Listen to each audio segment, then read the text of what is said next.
ايه رأيكم النهارده لما تعملي الكوسه حشوه كوسه مميزه، وكمان هنعمل الكوسه بشكل مميز قوي هيحبوه ولادك جدا، وخصوصا كمان لو عملتيها في العزومات شكلها حلو قوي. هنعمل النهارده كوسه بشكل جديد وفي نفس الوقت طعم كده مميز وخطيره وسهله وبسيطه، وكمان مش تاخد منك وقت كتير. يلا كده نبتدي الوصفه على طول، نقول بسم الله، اللهم صل وسلم وبارك على سيدنا محمد. انا عشان وقت الفيديو خلصت كميه وسبت كده كام واحده عشان اوريها لكم بنعمل ايه. غسلت الكوسه كويس قوي، وكل ما الكوسه تكون حجمها كبير شويه هتبتدي ان هي تديكي كميه اكبر. هبتدي ان انا اجيب كيلو من الكوسه اغسله كويس قوي، وابتدي ان انا اعمله شكل بالمقوره كده عشان تديني شكل زجزاج من بره. لو مش حابه ممكن تعمليه بالسكينه او ممكن تسيبيه كده خالص.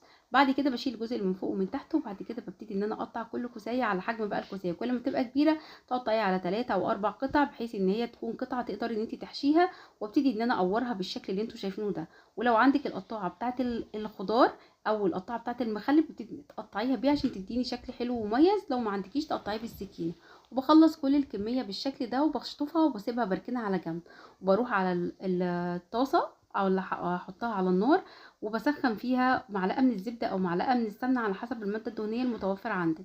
بعد كده بعد ما بتسخن كويس قوي بنزل بعمل تشويحه للكوسه علشان تديني شكل حلو قوي، وفي نفس الوقت ما تاخدش سويه عندي في الفرن، وفي نفس الوقت تديني تيست حلو قوي للكوسه بتاعتي.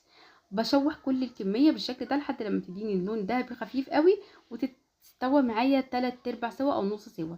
في نفس الطاسه بعد ما اخلص كل كميه الكوسه كان عندي صدق، لو عندك لحمه مفرومه بقى، عندك صدور من الفراخ، بتبتدي ان انت تشوحيها في نفس الطاسه، وممكن تزودي ماده دهنيه متوفره برضو عندك. وبعد كده اول ما بتاخد تسويه كده ببتدي ان انا اجيب بصلايه كبيره بفرمها، وكمان فلفل الوان او فلفل اي نوع متواجد عندك، كل ده مفرومه، وببتدي ان انا انزل بيه وبحط ملح وفلفل اسود، وابتدي ان انا اقلبها لحد لما تستوي معايا سوا كامل.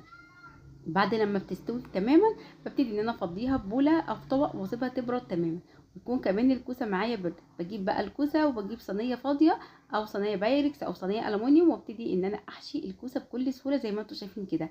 الحركه بتاعه لما تشوحي الكوسه سواء سبتيها سليمه زي ما هي او قطعتيها بالشكل ده بتدي تيست حلو قوي. لو شوحتيها في حته زبده او حته سمنه وبتديها تيست عالي قوي. جربوها تنبهروا من النتيجه.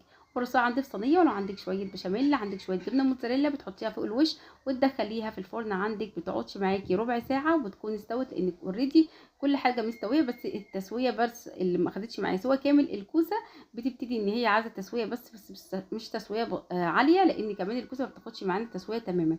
وتقدميها مع شويه رز بالشعريه او تقدميها مع العيش. عايزه اقول لكم ان هي خطيره، وجبه اساسيه سواء للغداء او للعشاء، وممكن كمان تقدميها في العزومات، مميزه قوي.